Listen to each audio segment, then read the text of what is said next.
Hello, everyone. This is Sean again with Surviving Networking and IT, and I wanted to cover a topic that I've been commonly asked over the years about how do I get a job in IT? And in short, it's easy as it is hard. So let me go ahead and step through this a little bit. I want to explain how I got into IT and my recommendations, but I've seen a dozen different things work, and there's no one right way, but there are some ways that make it easier than others. So I started working at a small mom and pop computer shop, just repairing computers, building them. This was back in the mid 90s when building PCs were all the craze, and there weren't really Best Buys, and Circuit City didn't even have computers back then. There weren't really any kind of big box stores to buy computers. You had to buy it from a local computer repair shop or a computer shop in general. From there, that was middle of high school for me. And so I did a lot of different things. I'll go over the list of things I did over the years, and it's a lot of different companies, but a lot of similar roles. So first company was computer technician, second company, another computer technician, third company, a computer technician, but with experience of connecting them together. Back then, before it was, before TCP IP networking was a major thing. Eventually landed a system administrator job early 2000, where I helped a small medical company connect computers via networking to a Sun Solaris server boxes for their different databases they had to access. After that job, I got burned out for a while, and I decided to take a break and do something else. And I went to straight customer service. I was a customer service rep for a few years, got promoted to customer accounts manager, and after that, I got irritated with some of the companies that they were working with then. And then I moved on to customer retention, which is basically making sure your customer stays with you. I finally got the bug once again to get back in IT, and I started working for T-Mobile as a help desk analyst, help desk rep. And I did their internal IT for a few years. Moved on to another company, basically became a mid-level level 2 help desk rep for a medical company. Left there after a few years, moved on to become another help desk analyst, and then another help desk analyst. And after doing help desk and desktop support for, at that point, it was 11 years, I decided I needed another little break. So I took a break for about a year. And then I jumped right back into IT because it was something I knew, and I knew it would pay well. And so I moved back into desktop support. Jumped around with different contracts, mostly desktop support. And then I landed into a role at a small VoIP company as a telecommunications specialist. And essentially, my job was to install phone systems. And with installing phone systems, some companies live and breathe by if their phones ring. And if they don't ring, then they don't make any money for the day. And so I learned a lot about task prioritization. I learned a lot about networking. I learned about how VoIP in the modern age actually functions. And it allowed me to dig deep, because there were projects that had to be done and there was no one there to teach me. I had to figure it out on my own. And with figuring it out your own, it forces you to learn the topic very well. And before, a lot of the topics were just handed to me on a plate. Here, go install this. This is how you do it. This was not like that. So after about 3 years with that company, I moved on to a CLEC, which is a competitor local exchange carrier. And I learned about how networks connect to the PSTN, the good old POTS lines at central offices. And it opened my eyes about how phone calls are actually routed between offices within Florida or within a certain state, and then from one state to another state, how they route calls to and from. And these are thousands and hundreds of thousands of calls that the major carriers process. And the company I was involved with only processed a small percentage of that, but it opened my eyes of how things can connect. And from there, I decided to move on to a different company to get back into more enterprise IT. And I was picked up for a network administration role, where I was able to finally apply a lot of the theory and knowledge I picked up over the years. And I stayed with that company for 3 years and finally transitioned to my current role as a network and systems administrator, touching all kinds of systems. So all in all, from beginning to end, let's say we're looking at, 10, 20, a little over 20 years worth of experience between everything. And while my path is one way to do about it, there's a lot of people that go about it a lot faster, but there's also some people that never leave help desk and enjoy it. So there's no one right way, but everybody has a way of going about it. Now, there's some common traits I would think most people that want to get into the IT should have. An interest in technology, of course, especially in computers, because that's what you're going to be touching every single day. A desire to figure things out and figure out how they work. If you're not figuring out how they work, then if you go into a situation blind, you're going to start struggling. Obviously, the desire to help others, because when you're hired to do a job, you're always helping someone else. And if you don't enjoy helping others and interacting with other people, it's going to make your job a lot more difficult. Two more most important skills or traits I would say is to be able to understand technical concepts and ideas, and then be able to translate those ideas into common terms for others.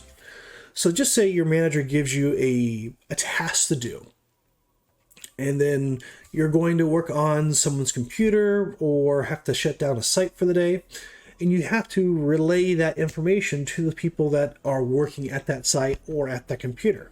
Now, they may be technical, but you can't always assume that they are. So from there, you have to then translate into some common terms that they should be able to use without sounding like you're dumbing it down for them. A lot of people are technical savvy, but some of them just don't use the same equipment and technologies that we do every single day. Recommendations. You want to assess your current skill set. And how you can do that is, what can I do now? What do I know? Who do I know? And such as, do you know anyone that has an IT team or an IT person? If so, can you meet that person? Is there a way you can get introduced? Is there any way you can buy someone coffee or take them out to lunch? As an IT person myself, if someone would offer to take me out to lunch, I always would love to be taken out for a free lunch. I'll gladly share any kind of knowledge whatsoever. Is there anyone I know that can be used as a work reference for any job in the past? Now, in regards to this, you want to find someone that can give you a great reference.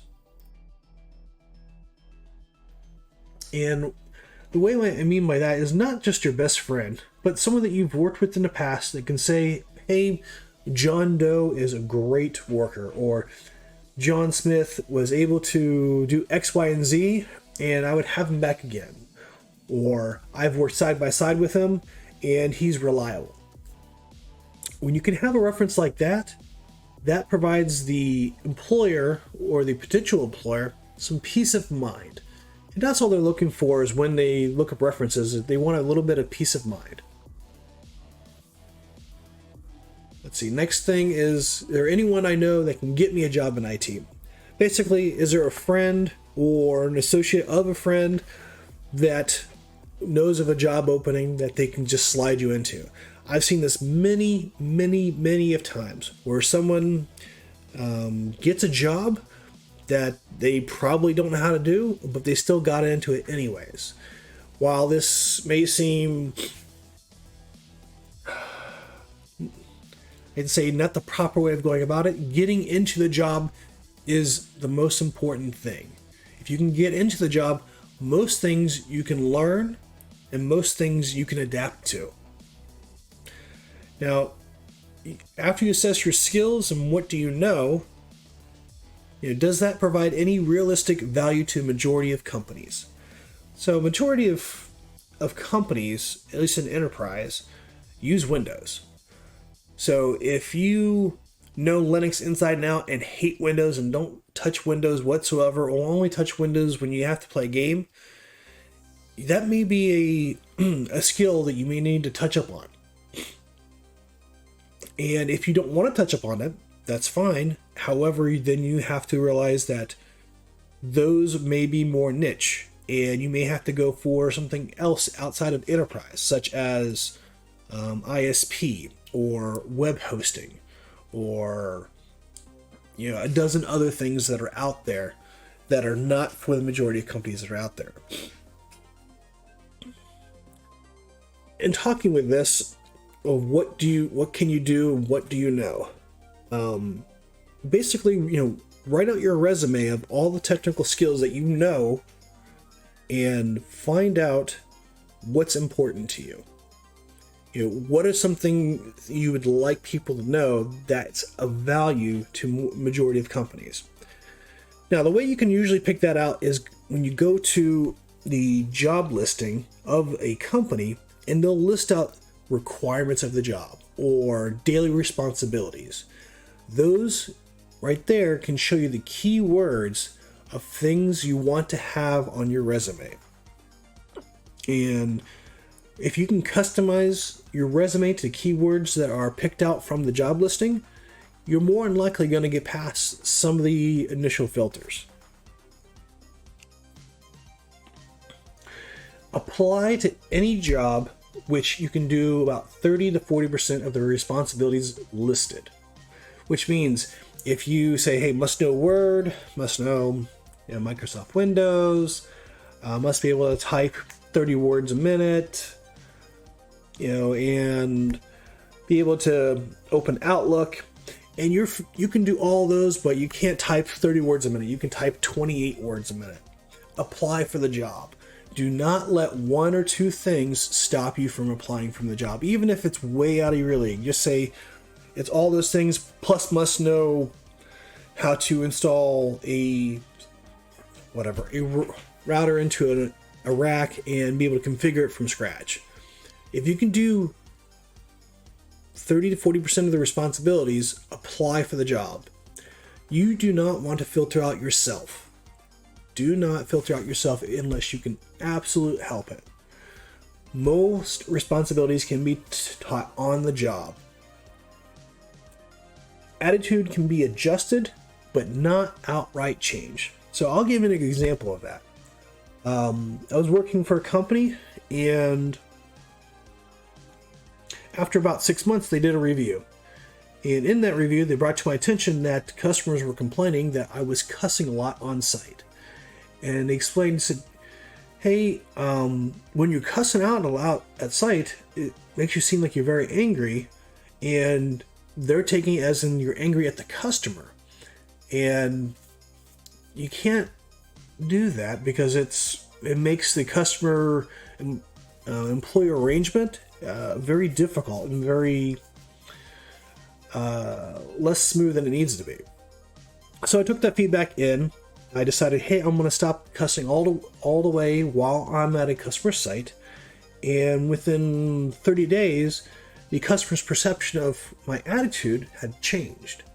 So my attitude was adjusted, and it allowed me to be perceived as a more personable, understanding technician when I was out in the field. Going down this list, do not use Monster.com or Career Builder. A long time ago, these two websites were great for putting your resume online and having recruiters search them and find them. Over the last decade or so, they've become inundated with bots that will scan your information and then just spam your email address for things that are not related whatsoever, such as, hey, do you want to become a sales rep for this, or a area regional manager for that, and it has nothing to do with your related experience. Do not use Monster.com or Career Builder. Do make use of LinkedIn and use it for a catch-all for a long-form resume, which means anything that you think is valuable for an employer, even if you haven't used it for a while, you want to throw it onto LinkedIn. And your LinkedIn, the nice thing about that is because it's not separated in pages, you can have it as long as you want. So you can list the things that you've done, you can list the things that you're really good at, you can list all the things that really excite you, with things that you're working on, and LinkedIn can be a keyword catch-all for all those recruiters that are using LinkedIn. To give you a little tidbit about LinkedIn, I was most recently headhunted via LinkedIn. I was out casually searching for a job. I wasn't really digging into it, and then someone found me via LinkedIn, liked all the keywords I had on my profile, and that's how they started the interview process. My most preferred job search methods are word of mouth, Indeed, ZipRecruiter, and LinkedIn. The reason why word of mouth is important is if you know the person and they feel that you're a fit before you even apply to the job, you may not even need to apply for the job. They can just say, hey, we need someone, can you start X? And that's what happened to me in one of my positions. They said, hey, someone left they're leaving on Monday, they're giving 5 days notice, and we need someone in right away. I said, sure. And I started working with them on Monday, did not apply, didn't have a background screening, and was instantly brought in on board, able to work. And that was something that was really nice to do. And I've had that happen a couple of times. Indeed. It's a aggregate site, kind of like Google News, where you can apply to jobs that are all over the web, also things that are dedicated to Indeed. You can submit your pre-made resume and quickly apply to those jobs. It's really good to use for mass job submissions. Just be aware that for every job you submit, you want to try to customize your resume you're submitting for. So if the job is for a systems administration and they want to have Windows Server on there and Exchange, and your resume does not include those keywords on there, more than likely you're going to get filtered out. So just be aware that you want to customize your resume even on Indeed. ZipRecruiter is always good. There's a lot of recruiting and employer companies out there that use that. And of course, like we talked about on LinkedIn.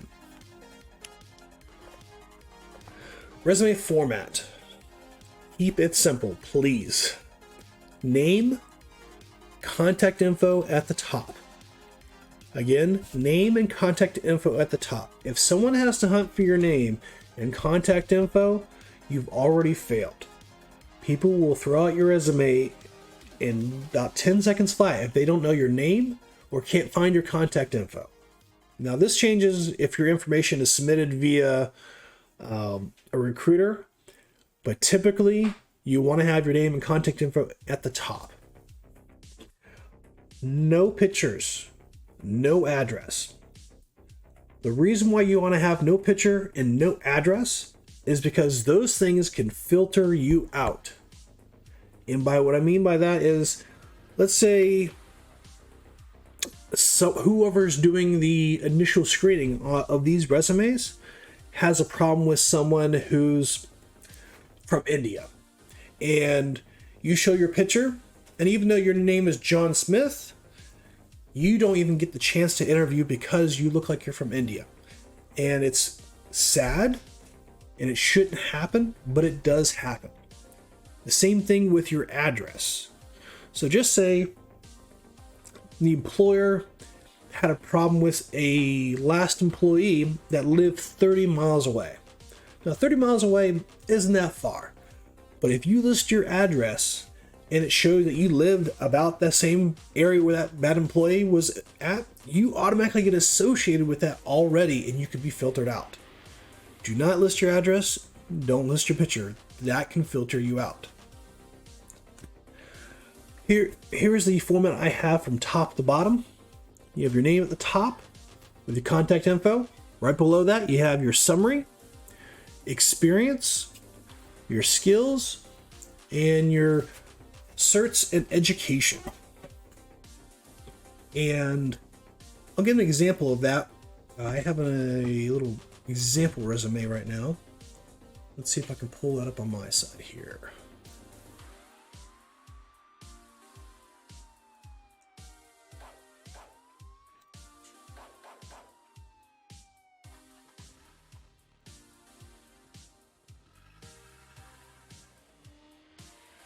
Okay, so let me go ahead and pull this up right here. And so I have an example resume. Your name, contact info, your summary. You don't even need a list summary, you just write it. Put a few core competencies if you want, such as cool phrases. I put system and network administration. I had a total of 6 key phrases. Your professional experience. List a good company with a date range. Hopefully the last one is current. Same thing with good company 2. City, state, date range, title, and so on and so forth. One thing you want to make sure you list is that your most recent job, that you did more things or more positive things than the previous company before that. So here I did 10 cool things. Here I did 8 cool things. And here I did 6 cool things. Even though if you might have done more things at prior companies, you want to show that you're progressing, that you're able to do more. You don't want to show that you're doing less than you did before, because it shows a trend. And you want to show the trend that you're doing more, better things. If you have more than 3 recent employers, I recommend shortening those down to just company name, city, state, the dates, and the title you had. Because after the last 3 employers, most companies do not care.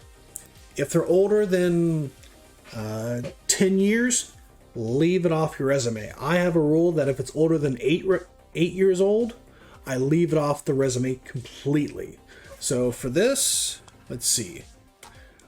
And since this is 2022, I would leave this off the resume completely. Because it's May 2013. And even this right here. So anything older than 8 years in the technical world is virtually useless. Now, below this, I left the technical skills, networking, full network acronyms that I actually learned or understood. Please do not list things that you don't understand. If you get called out on that during an interview, it can look very embarrassing. So if you say you know VoIP, you better be able to talk about VoIP a little bit and what specifically that means to you. If you know about SIP or the TCP IP, you better be able to talk about the three-way handshake with that. Network hardware. Talk about network hardware that you have actually touched. If you've only seen it, but never have touched it, never logged into it, never installed it, do not list it on your resume. It is virtually worthless doing so. Here, because my background listed telephony hardware I've touched and played with, and then software, operating systems I've touched and played with, ticketing systems, telephony software, virtualization, and below that, general other cool things I want people to know. So if you had an imaging platform you're familiar with, or a deployment platform, such as right now PDQ is a real hot thing, you would list those things in that area because they kind of don't belong in any other general option. Below that, you'll list your certificates and then your education. I've used this format for a few years now. And so after all of that, we come back to, our resume, format. This is how it should be done. I'll go ahead and list this example resume and a link to it in the description, so that way you can download it and fill in your information. Hopefully you can make some good use of that and apply going forward. What if you have an employment gap? What do you write on your resume? And what do you say in the interview? On your resume, you should have a good reason why you have not continued on to the path that looks like you were continuing on. So if you were a fry cook at a restaurant and you took 6 months off and then you went into IT, that 6 months should explain that you were studying how cloud and IT infrastructure works together, or learning how to program, or learning how to network. Something in your resume should point to that to cover for that little gap that you're going to have. Now, what do you say in the interview? Very similar. Someone's going to find out that gap and point it out. And they're going to say, hey, I see you had a gap from 2019 to 2021. Can you tell us what happened in those 2 years? And the explanation should be more than, I just didn't feel like working. If that comes across in not so many words, they're going to have a hard time believing that you want to work for them. And you want to be able to have an explanation for that. It could be simple that you went back to school, and that's fine. Or you decided to go take care of family for a while, and while you were taking for family for a while, you decided to self-study and help those people in your neighborhood. You were doing some volunteer work. Have an answer for the employment gap. And here's a bonus for this video. How do you get out of entry-level IT, such as help desk and desktop support? In my discussion about my experience, I listed the number of jobs I had over the years, and it was a healthy list of desktop support. And I did that for a long, long time. And I don't recommend that everybody take that long to do so. So what I've learned is it's one of these three things. Know something that is not entry level, do something that is not entry level, or fall into something that is not entry level. Now for me, it was more of part 1 and part 3 of this, where I knew something that was not entry level with a bit networking and how to get some basic networks up with VLANs, and I fell into a VoIP role. And someone needed someone that can learn on the fly, and they just plopped me in it. But if you ever get to be have an opportunity to be second to somebody else that's in charge, you want to learn as much as you can, because one day that person may be out sick. And if they're out sick, you may be tasked or asked to do something that they would normally do that you normally don't do.